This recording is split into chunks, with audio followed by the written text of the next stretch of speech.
माझा 55वा वाढदिवस मी जवळजवळ वयाच्या 44 वर्षापर्यंत मी कधीच केला नाही. मला कधी कोणी ओवाळायला मला माहिती नाही किंवा माझ्या गावात पण कोणाला माहिती नाही. माझ्या मुलीचा ज्यावेळी जन्म झाला आणि तिचा पहिला वाढदिवस जेव्हा गावामध्ये घरी साजरा झाला तेव्हा माझ्या गावातील सर्व माझ्या मंडळींना माझा त्याच दिवशी वाढदिवस आहे कळलं. त्याच्यानंतर हा वाढदिवसाचा कार्यक्रम माझा व्हायला लागला. मी कधी वाढदिवसाला कुठलाही ऑर्केस्ट्रा म्हणा किंवा काही ठेवत नाही. आणि हा आज माझा 55वा वाढदिवस असताना मी राणे साहेबांना भेटायला गेलो तर राणे साहेब स्वतः म्हणून मला म्हणाले की मी एक 2 कार्यक्रम पुण्याला आणि अगोदर घेतलेले असताना माझ्यासारख्या एका कार्यकर्त्याच्या वाढदिवस त्यांना समजल्यानंतर ते कार्यक्रम रद्द करून राणे साहेबांनी राणे वहिनी मला आशीर्वाद देण्यासाठी या ठिकाणी उपस्थित राहिले. 1990 मध्ये की 87 पासून मी शिवसेनेचं काम करतोय. पण 90 मध्ये राणे साहेब आल्यानंतर राणे साहेबांच्या नेतृत्वाखाली मी आज भाजपमध्ये राणे साहेब गेल्यानंतर आम्ही 100% भाजपमध्ये आहोत. आम्ही समर्थक वगैरे नाही पण राणे साहेबांचे समर्थक का आम्हाला म्हणतात मी का म्हणतो की राणे साहेबांनी 90 मध्ये आल्यानंतर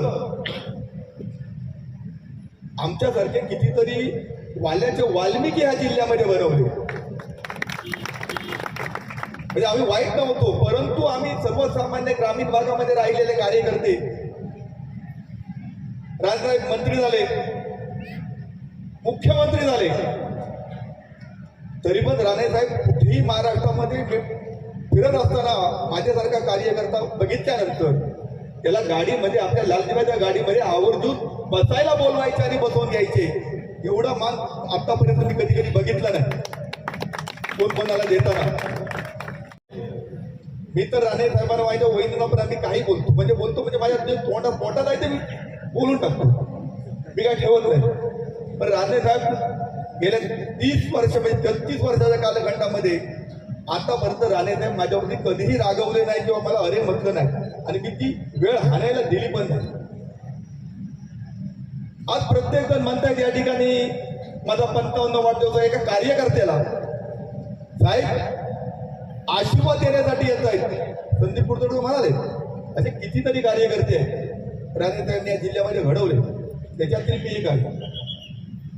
लोक काय म्हणतायत विरोधक काय म्हणतायत याच्यापेक्षा प्रत्येक व्यक्तीला मला काय म्हणायचं आणि मला कसं वागायचं आहे हे प्रत्येकाने आपली भूमिका आणि आपलं जे काय तत्व आहे त्या तत्वाची एकनिष्ठ राहून आपण काम केलं पाहिजे. आणि तेच मी गेली 33 वर्ष राणे साहेबांच्या नेतृत्वाखाली मी काम करतोय. मी तुम्हाला एक किस्सा सांगतोय. तुम्ही जर ऐकलाल की माझ्या 3 नंबर बहिणीचा मुलगा एक डॉक्टर शेवटच्या वर्षाला होता आणि अचानक ग्राउंडवरती DY पाटीलच्या अचानक तो गेला. तो गेल्यानंतर तो पेंढराला राहायचा, जुन्या बिल्डिंगमध्ये राहायचा. कारण नवीन बिल्डिंगमध्ये ते राहायचे पण तो जुन्या बिल्डिंगमध्ये राहत असल्यामुळे त्याला त्या वेळी त्या जुन्या बिल्डिंगमध्ये घेऊन गेले पूर्वीचं म्हणून. आणि साहेबांना कळलं बघा मी तर कार्यकर्ता माझी बहीण आणि माझा भाचा नातं किती लांबचं ते बघा. साहेबांना कळल्यानंतर साहेब मुंबईला गेले मला पण माहित नाही. आणि 5 मजले लिफ्ट नसताना 5 मजले चढून सांत्वन करण्यासाठी राणे साहेब गेले. असा कुठलाही नेता आताच्या काळामध्ये जाऊ शकत नाही असं माझं ठाम म्हणणं आहे. राणे साहेब त्या ठिकाणी गेले आणि तिला भेटले. एवढं कुटुंबिक आमचं माझंच नाही तुमचं सगळ्यांचंच. नाही तर तुम्ही म्हणाल की दत्ता सामंत आणि साहेबांचं कुटुंबिक नातं आहे की तुमच्या सर्वांचं राणे साहेबांचं 90 सालापासून जे सगळे गाडी वगैरे सगळे आम्ही बरीच मंडळी 90 सालापासून आहोत आजही आहोत काम करतोय. राणे साहेबांचा ज्यावेळी पराभव झाला हा माझा वाढदिवस आहे परंतु राजकारणावरती बोलणं चुकीच आहे. पण तुम्ही तुम्हाला एक किस्सा सांगतो. खरोखर राणे साहेबांचा पराभव होता का मान्य होता. कारण राणे साहेबांना स्वतःला वाटत होतं की मी एवढं काम केलं मी कशाला प्रजाला माझे कार्यकर्ते आहेत माझी जनता आहे. परंतु त्या कालखंडामध्ये विरोधक खोटं एवढं खोटं बोलायचे. जीपी एअरपोर्ट होता, निवड होतं, इथे मालवणमध्ये त्याच वेळी होते सगळे प्रकल्प. आता त्याच उद्घाटन करायला जीपीच्या स्पर्धा होती या लोकांची. खोटं बोलायचे, ही जमिनी हे जात आहेत ते जात, एवढं खोटं बोलले. आणि आपल्या काही मतदारांना ते पटलं आणि त्यामध्ये राणे साहेब प्रचाराला त्यावेळी फिरले नसल्यामुळे स्वतः ते उतरले नाही. एक दोन दिवसच फक्त एकदम शेवटच्या दिवशी होते की इलेक्शनच्या जिल्ह्यामध्ये आले आणि त्यावेळी त्याचा पराभव झाला. आणि तो पराभव राणे साहेबांना नक्कीच लागणार, आम्हाला पण लागलेला आहे. आज 2024 आहे. आज भारतीय जनता पक्षामध्ये आम्ही आहोत. या जिल्ह्याचे पालकमंत्री सन्माननीय रवींद्र चव्हाण साहेब हे तुला चांगलं काम करतायत आणि त्यांनी राणे साहेबांच्या वाढदिवसाला निलेशजींना शब्द दिला की राणे साहेब निलेशजींचा हात धरलाय. चव्हाण साहेब बोलले, चव्हाण साहेब सुद्धा आमचे नेते आहेत, त्यामुळे मी या ठिकाणी तुमच्या सर्वांच्या साक्षीने सांगतोय की 2024 मध्ये कोणी काही म्हणून निलेश राणेंना आमदार बनवल्याशिवाय आम्ही स्वस्त बसणार नाही, एवढं मी या ठिकाणी सांगतो. आणि जर ते शक्य झालं नसेल तर मी सांगतो पुढचा वाढदिवस मी आयुष्यात कधीच करणार नाही, माझा शेवटचा वाढदिवस. कारण राणे साहेबांनी आम्हाला घडवलं, मोठं केलं, तुम्हाला सर्वांना मोठं केलं. आणि हे करत असताना राणे साहेबांनी कधी सांगितलं नाही की याला तुम्ही निवडून आणा.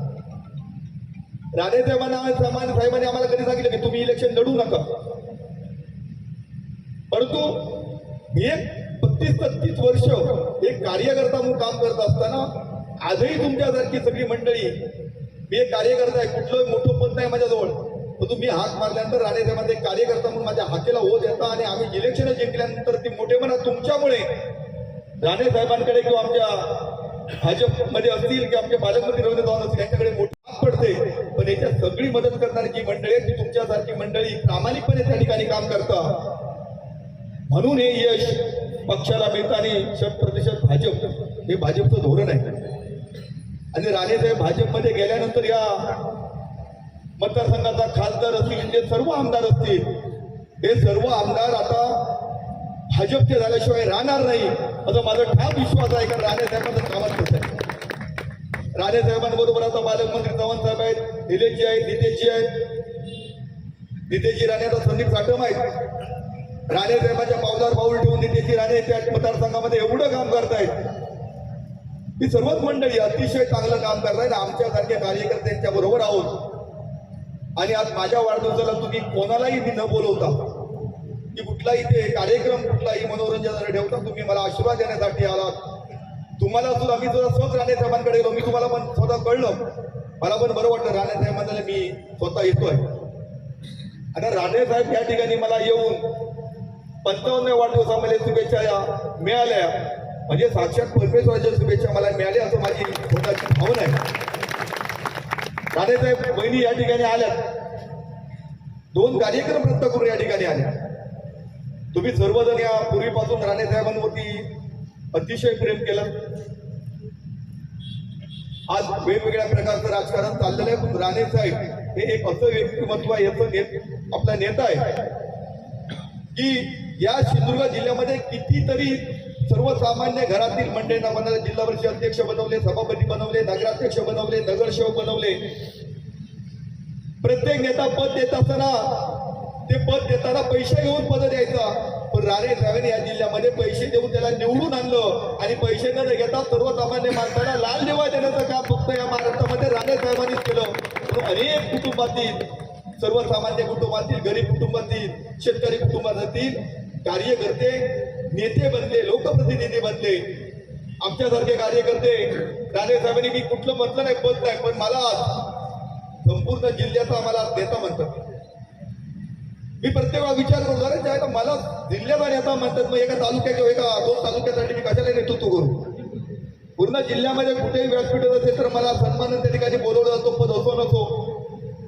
ही सर्व किमया राणे साहेबांचे. आणि राणे साहेबांचे हात बळकट करण्यासाठी मी माझ्या 55व्या वाढदिवसानिमित्त मी साहेबांना शब्द देतो, साहेब तुम्ही जी जबाबदारी माझ्यावरती द्याल की आमच्या सर्व कार्यकर्त्यांवरती द्याल, ही आम्ही एकनिष्ठपणे पार पाडल्याशिवाय राहणार नाही. कारण अशोक तोडणकर साहेब या तालुक्याचे तालुका अध्यक्ष झाले, त्याच्या आधी मी 12, 14, 13 वर्ष मी काम करत होतो. उपतालुका मी काम करत होतो. तो साहेबांची आणि माझी ओळख नव्हती. मी काम करत होतो. मी कार्यकर्त्यांना सांगतो, साहेब पानपर्यंत कधी पोहोचलो नाही आम्ही. अशोक तोडणकर तालुका प्रमुख झाल्यानंतर 9 तालुका उपतालुका प्रमुख केले. त्याच्यामध्ये अशोक तोडणकरांनी माझी वर्णी लावली उपतालुका प्रमुख. त्यानंतर एक दिवस मला राणे साहेबांनी बोलवलं आणि मला तालुका प्रमुखाची नेमणूक केली.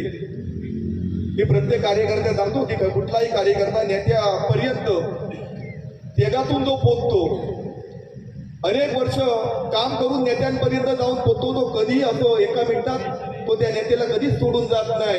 कारण त्याला पोचायला 10-12 वर्ष लागतात. नेत्यांपर्यंत ओळख नेत्याची व्हायला 10-12 वर्ष लागतात. फक्त मनामध्ये पांडुरंगाचं जसं आपण नामच म्हणतो, देवाचं नामच म्हणतो, देवाकडे पोचायला वेळ लागतो. तसाच नेत्याकडे पोचायला वेळ लागला तर तो कार्यकर्ता शेवटपर्यंत नेत्याला 2 मिनिटात कधीच सोडून जाणार नाही. आणि माझ्यासारखा कार्यकर्ता या ठिकाणी 100% सांगतो, राणे साहेबांना माझं राजकारण जर जमलं तर राणे साहेबांना सोडून मी कधी जाणार नाही. कारण माझं सर्व कुटुंबाचंच तसं म्हणणं आहे. माझ्या बायकोचं ते म्हणणं आहे, माझ्या बहिणीचं ते म्हणणं आहे, माझ्या भाऊजींचं ते म्हणणं आहे. माझं एकाचं म्हणणं नाही, आमच्या सर्व कुटुंबाचंच म्हणणं आहे की जे राजकारणामध्ये तुम्ही आलात ते राणे साहेबांमध्ये आलात. राजकारण संपवायचं असेल तर राणे साहेबांच्या नेतृत्वाखाली संपवायचं आहे. पण कारण आम्हाला बाकी जी महत्वाचं त्याच्यामध्ये भाजपमध्ये आम्ही काम करताना भाजपचे आमचे नेते राणे साहेब असतील, आमचे चव्हाण साहेब असतील, हे तिन्ही आमदार निवडून देण्यासाठी जी जबाबदारी आम्हाला देतील ती साहेब जे पक्ष देईल तुम्ही द्याल ती आम्ही प्रामाणिकपणे पार पाडू. माझ्या या वाढदिवसाला तुम्ही आलात, खरोखर मला खूप बरं वाटलं. मी माझ्या घरी पण बोललो नाही, आज बोललो. मला विचार साहेब देणार काय, मला नक्की काय माहित नाही. पण साहेबांना मी त्या ठिकाणी असं पण साहेबांना किती बघा तुझा वाढदिवस मी येणार. वाढदिवसाला ज्यावेळी राणे साहेब एकत्रच्या पाठीवरती हात ठेवतात तो हात कधीही काढत नाही. कुठलाही प्रसंग आला तरी आणि कुठलाही प्रसंग आला तर राणे साहेब तो पाठीवरचा हात काढत नाही. सुरेश आचरेकरांना माहिती आहे, आमच्या नंतर सुरेश आचरेकर आलेलं होतं 10-15 वर्षानंतर. पूर्वी काँग्रेसचे नगराध्यक्ष जाणार होतो. राणे साहेबांनी जे काल जे हायकोर्ट सुप्रीम कोर्टामध्ये जे जज होते, काय हो नाव त्यांचं, केस झाली ती उद्धव ठाकरेंच्या रिटायर झाले जज चंद्रचूड, ते त्यावेळी हायकोर्टाचे जज होते आणि त्या ठिकाणी सुप्रीम कोर्टाचे मेन ते हायकोर्टाचे होते. आणि त्यावेळी सुरेश आचरेकरांची केस त्यांच्यापर्यंत होत्या. ती केस कार्यकर्त्यासाठी राणे साहेबांनी त्या ठिकाणी हे करून त्या सुरेश आचरेकरांना त्या ठिकाणी न्याय देण्याचं काम केलं. लक्षात घ्या सुरेश, तुम्हाला पण मी सांगतो, एखादी थोडंसं नाराज झालं तर नाराज व्हायचं नसतं. आपण ते करून आपण त्याच्यातून पडायचं असतं. नाही तर हे नाही मिळालं ते नाही मिळालं. पण माझं असं झालं, हे सगळे जुने आठवणी आपण आठवणी ठेवायचे असतात, फक्त बोलायचे नसतात. आपण प्रसंग जे झालेले असतात त्याची पहिला आठवणी ठेवायला लागतात. अचानक ते जुन्या आठवणी त्या उदाहरणा केल्यानंतर असा एखादा प्रसंग आल्यानंतर त्याच्यातून बाहेर पडायचं का तिथेच राहायचं.